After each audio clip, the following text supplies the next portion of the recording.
from three. Regardless, the Celtics have built a nice cushion going into Game 5, so here's Tatum. We would love to win tomorrow more than anything, but if it doesn't happen, it's not the end of the world. We have more opportunities. So just like setting that table of like, don't surrender to that idea that we have to win tomorrow. We would love to, absolutely. But Game 5 is the biggest game of the season because it's the next game on the schedule. Okay. Game 5 of the finals after going down 0-3 in the last 70 years. Only 3 winners here. Well, actually only 2. There's only 3 teams on the graphic. So there you go. Brew, is tonight a must-win? Well, Tatum, I think one thing we've seen in these finals, he's a really nice guy. Maybe too nice. Like you're looking for that killer, all right? But I think with this situation, that quote, because a lot of people they want the fire and brimstone of we're not going to Dallas, we got to win now. I feel like, and we've talked about his shooting slumps, not just these finals, but the finals period that he's been in.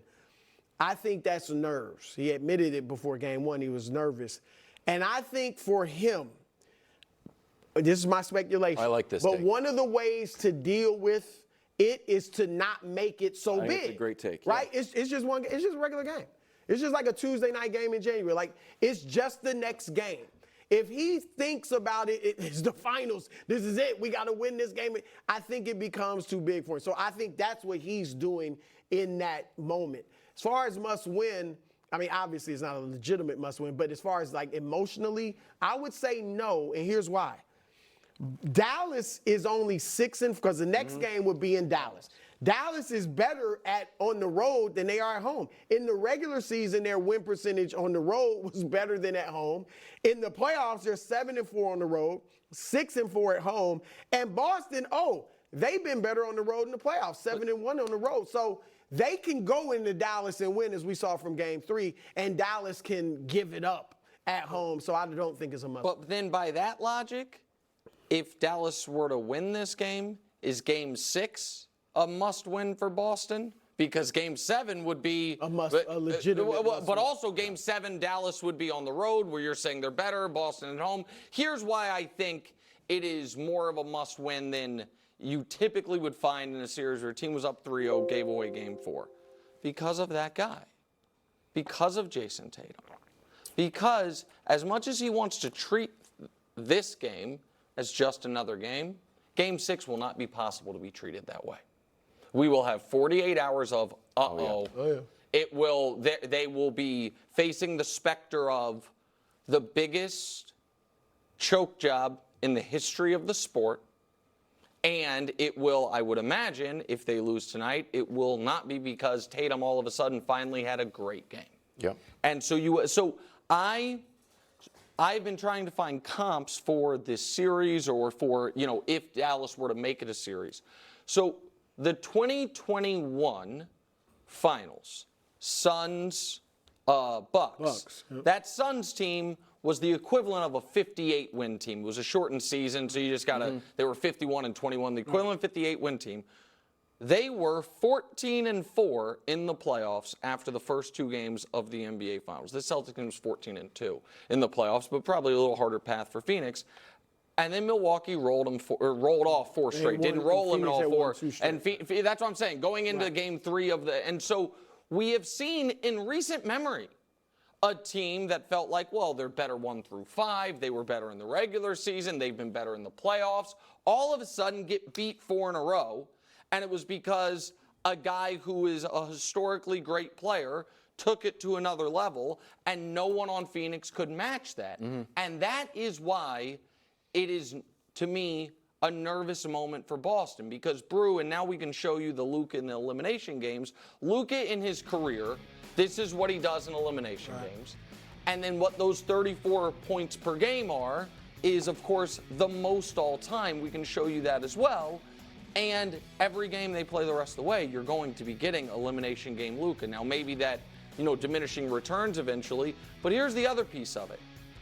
I do think that there's an element for Dallas, Brew, of Game 3, no Kristaps, Game 3, fourth quarter, we got something going, and it carried over into Game 4. And if you show the series based on up until the fourth quarter of Game 3 and since then, what you see is a tale of two series. Now, there's a lot of noise in that. It's not all signal. Yeah, I understand that. But we also saw a 21-2 run in the midst of a fourth quarter before Luka fouled out. So I just think the pressure gets bigger and bigger on Boston.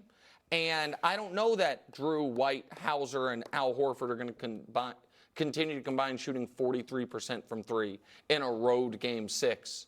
So that's where Tatum is interesting, and he hasn't gotten it done in the finals, obviously, but his playoff record, he's been better than in the finals. Yeah. But he's had ups and downs. Yes. But he's had some serious ups with backs against the wall.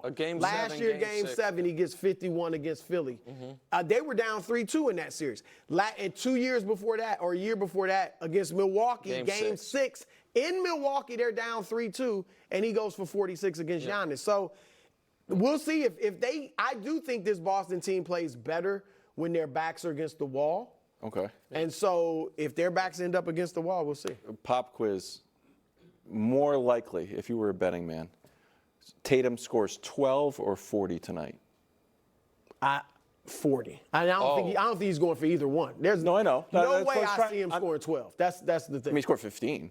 So it's on. That was, but Yeah, that But he was, scored that was 16 a in half a game that he played Yeah, the full there's thing no game. way I see 18. 12. I I definitely I'm don't think he's getting 40. How about 14 or 40? But nah, I think he's going to be love around to see 20 probably. No, I know. Right, hold on. No, but I don't see him getting 12. Let me just put it a different way.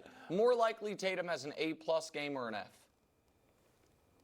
Because I think it's an F.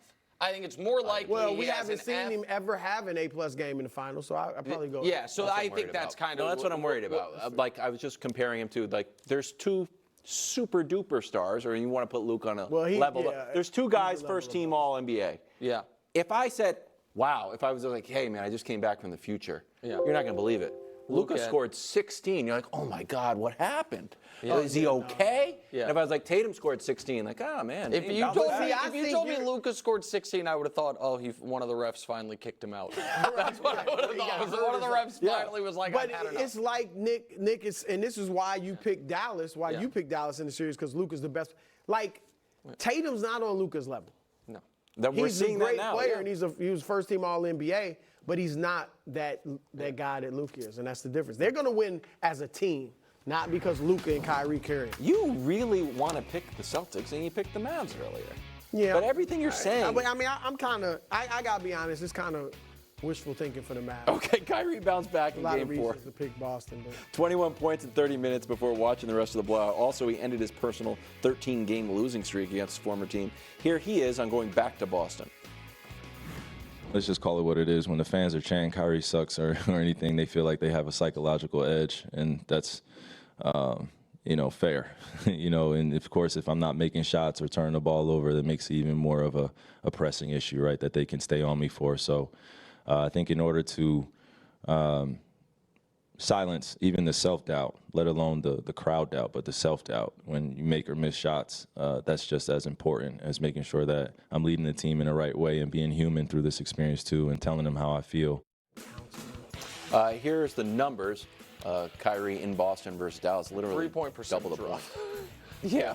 He still hasn't I think made 0 for 8. Yeah. Still hasn't made one in Boston. All right, are you expecting a monster game from Kyrie tonight? Monster's too much. I expect him to have a very good game. So one thing that wasn't on your full screen, but I think is very telling about this series, Kyrie is one thing. If you're like, hey, envision this, when's the moment? Think of Kyrie at the free throw line, and you're probably like, oh wait, he's taken 7 free throws this series. Yeah. So I think forcing the issue and trying to get to the line is a way to maybe get himself going. In round 1, he shot 27 free throws. In round 3, he shot 26 free throws. Those series were 6 and 5 games. In round 2, the one series he struggled in before this, he shot 11 free throws all series. So he's never going to be like Luka, you know what I mean, or Giannis, one of those guys who gets 8, 9, 10 free throws in a game. But he is the best free throw shooter in the league. Yeah. And that is a way, he is getting 1 free throw or 1.5 free throws a game, which is what he's been getting. I think one was on 3, right? Am I? Correct. So he shot 0 free throws in game 1, 2 in game 2, 5 in game 3, and 1 was when he was fouled on a 3, and then 0 in this last game. So he's not getting fouled ever going to the basket, and I think that could be helpful. And I also think, Brew, oddly, the Celtics not having Kristaps